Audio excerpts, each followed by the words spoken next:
a spare that holds up for one.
I don't need a chair this time.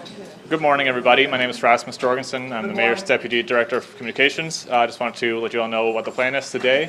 The Mayor will kick us off by talking about the great news we got this morning that the city will get support for picking up debris from private property. Then we'll talk about recycling drop-off locations a little bit, and then we'll get into data centers. Alderwoman Schweitzer will talk about that as well, as will President Green, and then we'll take questions after that. Thank you, Rasmus. Good morning, everyone. Good morning, Mayor. We have some great news today. We learned this morning that the City of St. Louis is getting its private property debris removal assistance from FEMA. This is... we spoke to both Senator Schmidt and Governor Kehoe this morning about this huge win for our city. While the federal assistance for cities and states in experiencing disasters is shifting and changing on a daily basis at this point. This is an enormous win for our community. The way this will work, the city and the state will lead this mission, with the state procuring the contractor to complete the work. We've confirmed there will be local contractor involvement here under the leadership of the State Department of Public Safety, FEMA, and the U.S. Army Corps of Engineers will provide the on-the-ground technical assistance, oversight, and best practices to help accelerate the process. FEMA, in order to get this moving quickly, is going to be providing a lump sum of for this work as a first step. This will be going in conjunction with the $100 million that the state of Missouri General Assembly provided for state disaster relief funds to get this work going. FEMA will cover 75% of the eligible debris removal costs. This is a huge win for our community. While we have been pushing for the Army Corps to hold this body, we understand this is a new model that FEMA is moving towards, and just an enormous win for our community. I want to particularly thank Senator Schmidt and Governor Kehoe for leading the tremendous push here over the last several weeks to bring this help to St. Louis. Big win. Really, really big win for us. I want to quickly talk about recycling. As you all know, we have shifted from an alley recycling program to one that is really coordinated at drop sites.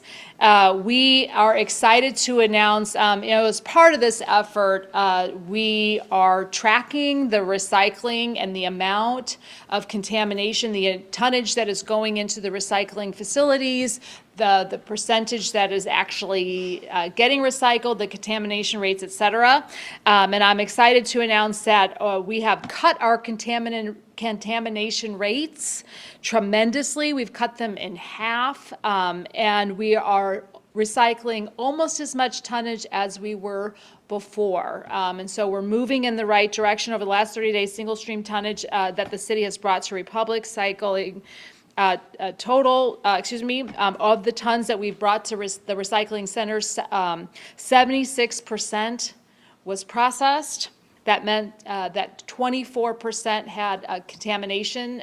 We're looking to streamline and understand where the contamination is coming from, which we're in the process of doing. And we're really excited about this major improvement in how the material is actually getting processed.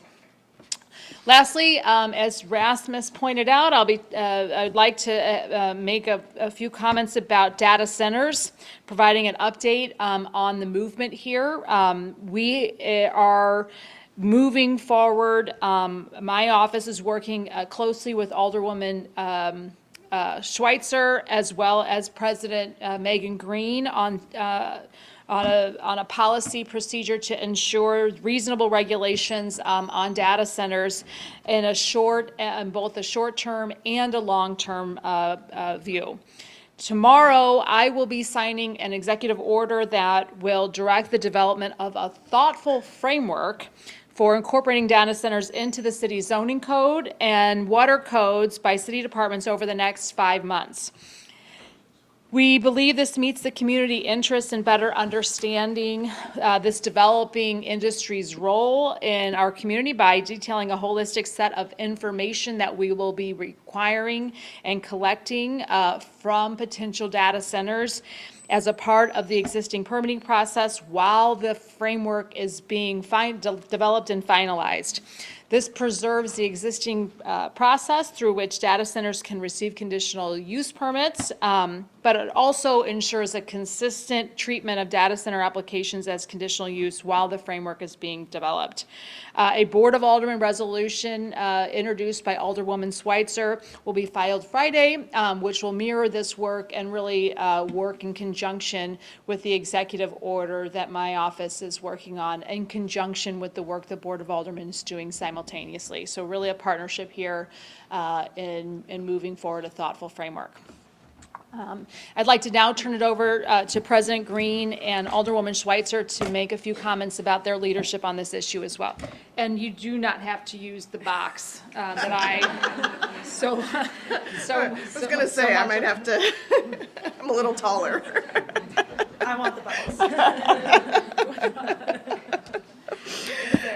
Well, first off, I want to thank Mayor Spencer and her team, Alderwoman Schweitzer and her team, members of my staff and the Planning Division staff for working very swiftly to address the issue of data centers. As many of you know, last Wednesday evening, the Planning Commission put forth a recommendation to essentially put a moratorium in place to give them time to be able to create regulations around data centers in the city. And so we all got together very quickly. We're able to reach some consensus, not just within ourselves, but also with talking with community partners such as labor leaders and environmental groups to make sure that we have a path forward that welcomes business into our city, but also puts in forth regulations that are necessary.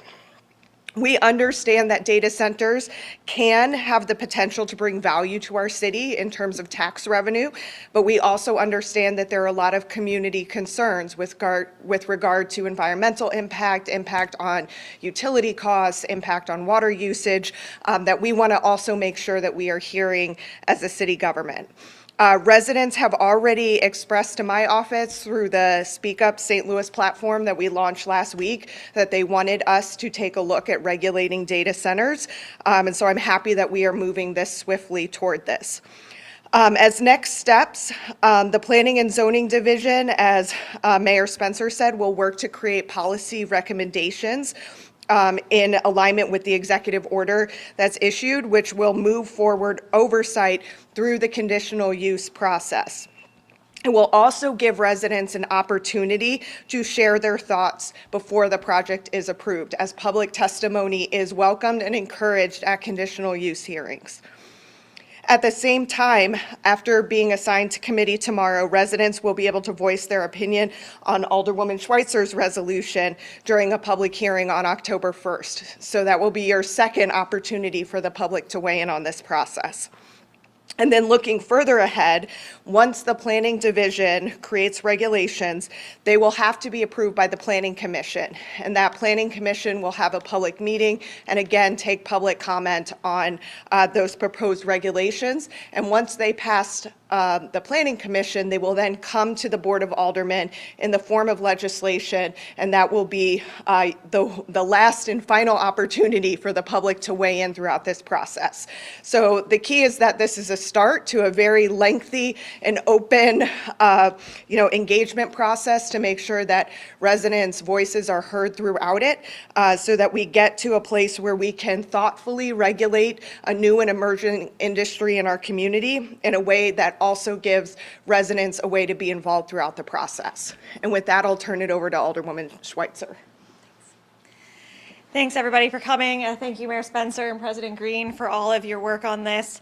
And I would be remiss without thanking Chief of Staff Casey Milberg. I don't think she's slept since May 16th, so we're not sure how that's working, but we're all keeping her in our thoughts and prayers. One of the things that came up during the discussion of the moratorium is that we don't have a lot of answers to questions on data centers that people really need. And so in this consideration, in this process of the conditional use hearing, the point is to get those questions answered. What is the energy use? What is the water use? What is the effect on nearby property owners? How far will these be from residential neighborhoods? The size, the scope, the tax revenue, so many things that with this process we'll now be able to get answers to, which helps us make better decisions as a city. I'm really looking forward to the executive order being signed tomorrow and the resolution moving through the Board of Aldermen. I think this has been a really good example of what happens when people work together and find solutions to move forward instead of just picking specific sides and staying there until we beat the issue to death. So I am very happy that we're moving forward in this way and just very grateful to everyone for working on it. Christina in the president's office has been incredible, as has my assistant Christian Bishop, who's over there, blonde. So thank you so much again for your time and for being here. I'm sure we're all happy to answer questions. Thank you. Mayor Spencer, if I could start with a question about the news about the FEMA assistance this morning. We're curious, what about private property owners who've already done work on their property? Will there be any opportunity for them to get reimbursement now that this assistance is available? The assistance really is in the debris, the functional debris removal for these large items. And so we have been encouraging private property owners to apply for FEMA assistance in any way, shape, or form that they can apply for it. And so whether or not FEMA assistance will reimburse individuals is an individual question. But most importantly here, what we're going to be able to do is the large debris removal on private property that has been unachievable for many, many, many residents. This is an enormous task, one that residents have been unable to take on themselves, and one that is so large that the city could not handle on its own as well. And so we're looking forward to the partnership here on this. Mayor, how much money is FEMA kicking in on this? I was going to take the. I was going to ask, how much money is FEMA in the initial sum? And also, when can you expect this work to get started? So the initial sum has not been solidified, but we do believe it to be in the tens of millions of dollars, which is a very, very significant first tranche. It's not a cap, but it is a really, really healthy start. How soon it will start is not a date. We don't have the date confirmed either. However, we are confident that we're going to be able to move much more quickly than we have been. And as we get those dates solidified, we'll be communicating with the public about it. Ellie, did you have a follow-up? How long will this process take? And how much debris are we talking about?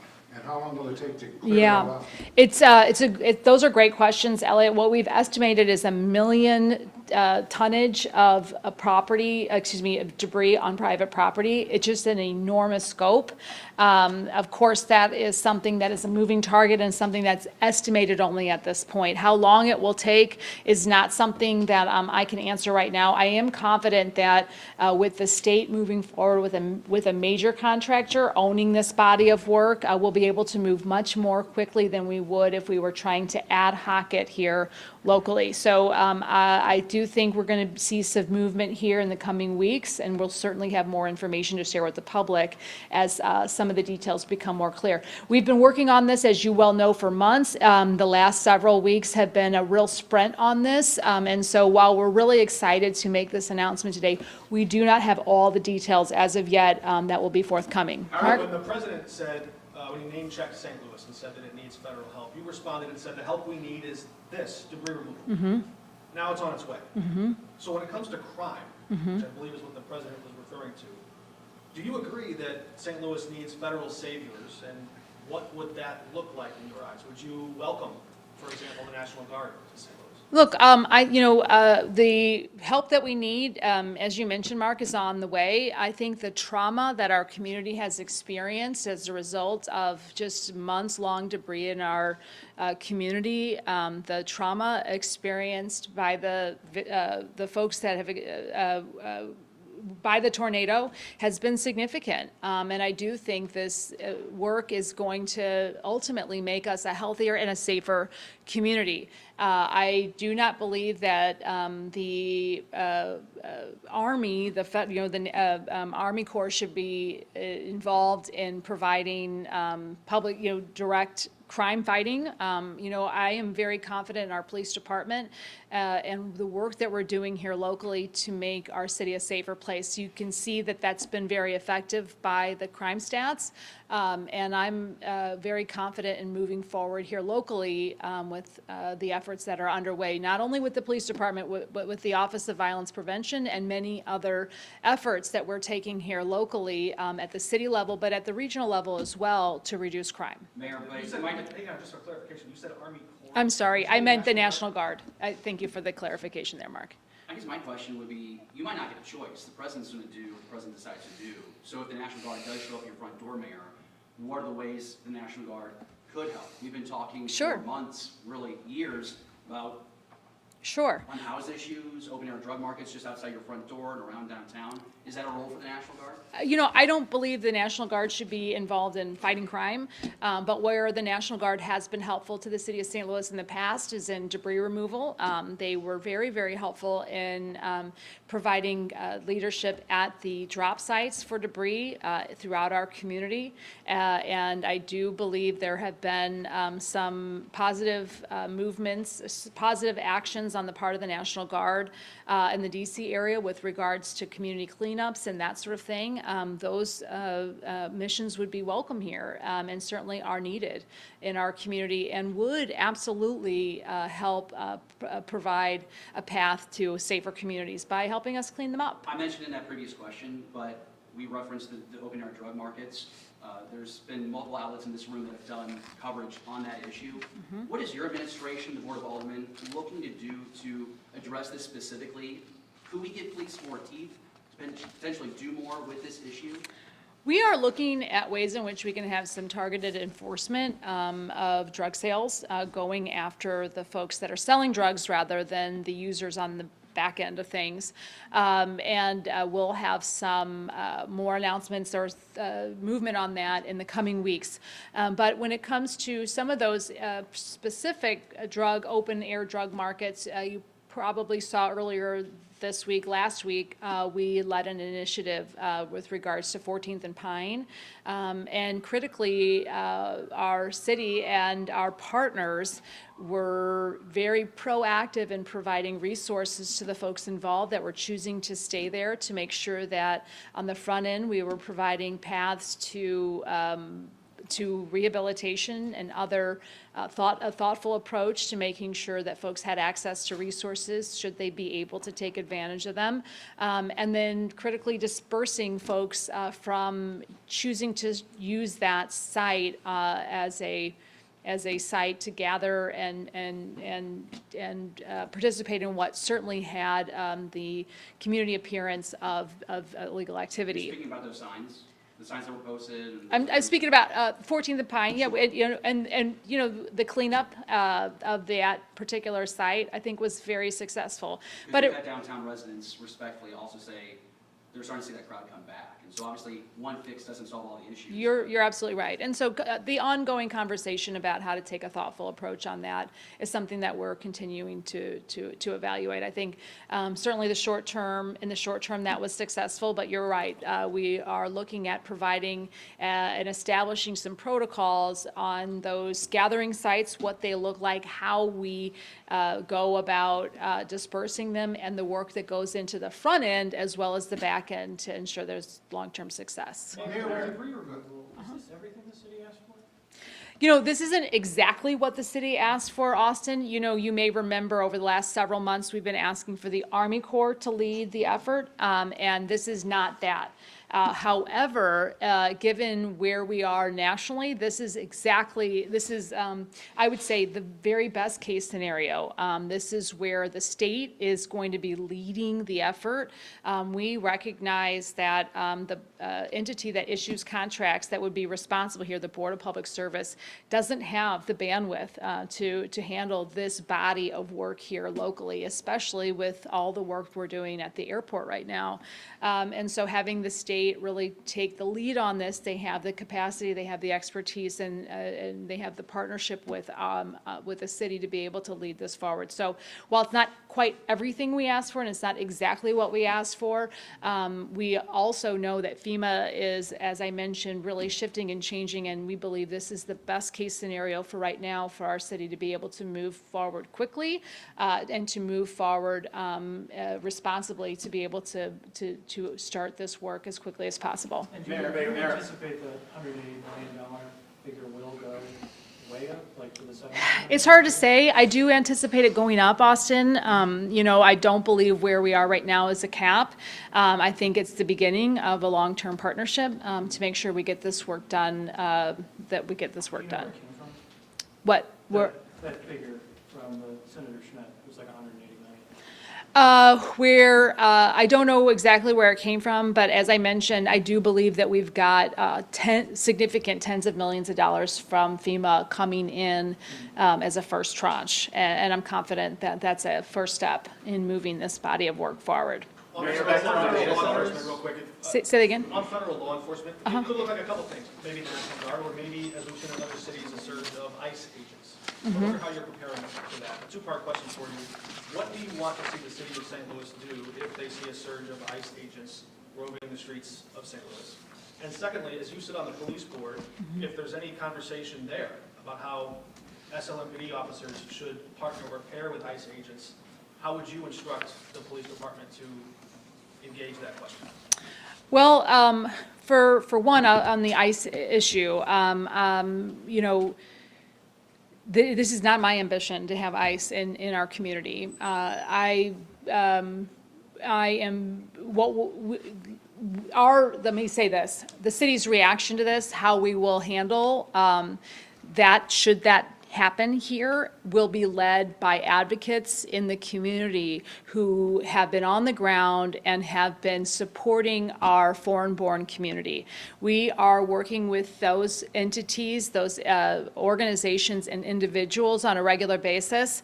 That effort has been led by the mayor's office, in particular Gilberto Pinella, and our chief of staff, Casey Milberg, who have been really working with those organizations. And so our reactions will be led by those closest to the issue and most thoughtful in our approach to make sure that we're being as protective as possible.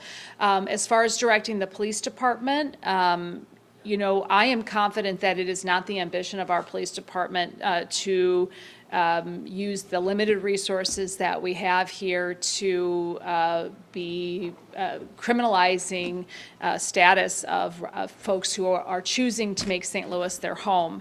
And it is my hope that we continue to be able to make those choices in our law enforcement department in that same, under those same value systems. Mayor, have you doing Sean, and then have we're you doing spoken with any other mayors of other cities about how they've handled the National Guard being sent to them? I know it's happening in Memphis right now, and DC obviously the big one.